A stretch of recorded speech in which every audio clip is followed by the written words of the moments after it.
कहानी कहानी विक्रमादित्य जाते हैं, बरगद के पेड़ पर एक लाश को उतारते हैं, अपने कंधे पे रखते हैं। तो लाश ने विक्रमादित्य को कहानी सुनानी शुरू की कि एक गांव में एक आचार्य जी रहते थे, उनकी बड़ी खूबसूरत बेटी थी और उनके 3 शिष्य थे और तीनों उस लड़की को बहुत प्यार करते थे और तीनों बड़े योग्य थे।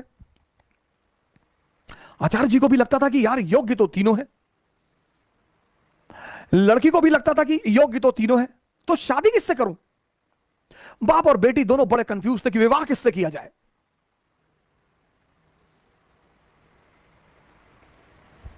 और जब लड़की यह सुनिश्चित नहीं कर पाई कि विवाह किससे किया जाए, तो एक दिन लड़की ने आत्महत्या कर लिया। अब जब लड़की ने आत्महत्या कर लिया, तीनों बड़े निराश हुए, गए उसका दाह संस्कार किया। तो एक शिष्य तो तुरंत सन्यासी बन गया, वहीं धूनी लगा ली उसने उसकी कब्र के पास कि बस अब जीवन में कुछ करना ही नहीं, जिसको मैं प्रेम करता था वो बचा ही नहीं, तो अब जीवन में कोई सार नहीं, अब सिर्फ तपस्या करनी है और तपस्या करके ही जीवन को त्याग देना है। दूसरा फकीर बन गया, घूमने लगा देश विदेश में। उसे पता था कि हिंदुस्तान में कुछ संत हैं जो फिर से जीवित करने का मंत्र जानते हैं। लगा वो उन संतों को खोजने जो फिर से जीवित करने का मंत्र जानते थे।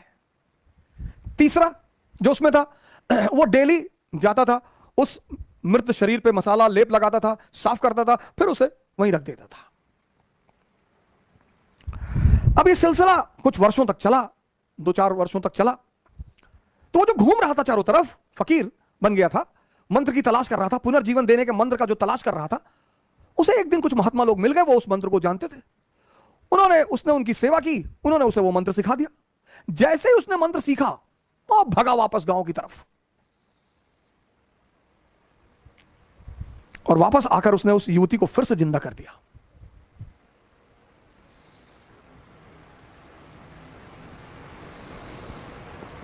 जब उसने फिर से जिंदा कर दिया, तीनों दावेदार फिर खड़े हो गए और अब तो युवती और सुंदर हो गई। तब उस वेताल ने विक्रम से पूछा कि विक्रम बता कि अब लड़की को किससे विवाह करना चाहिए। अगर तेरे मन में उत्तर आ रहा है और तू जवाब नहीं देगा तो तेरे सर के टुकड़े टुकड़े हो जाएंगे, और अगर तूने जवाब दिया तो मैं तुझे छोड़कर चला जाऊंगा।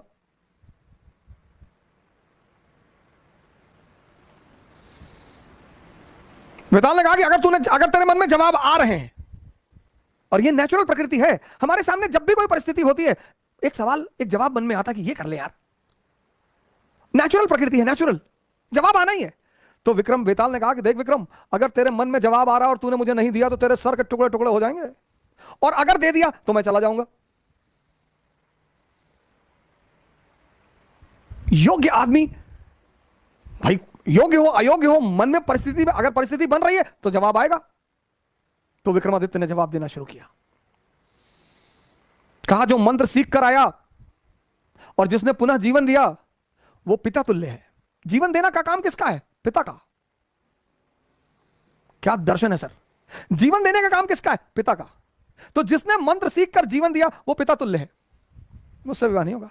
जिसने उस शरीर की सेवा की 4 साल तक, वो पुत्र का धर्म है, सेवा करना पुत्र का धर्म है, वो भी बाहर हो गया। जिसने अपनी ही जिंदगी दांव पे लगा दी, यही प्रेम की कसौटी है, विवाह उससे होना चाहिए। यह था शिक्षा देने का तरीका। और जैसे ही विक्रमादित्य ने जवाब दिया, वेताल उड़ चला कि तूने बोल दिया विक्रम।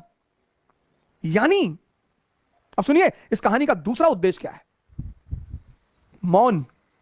परम की जो प्राप्ति होगी वो मौन में होगी।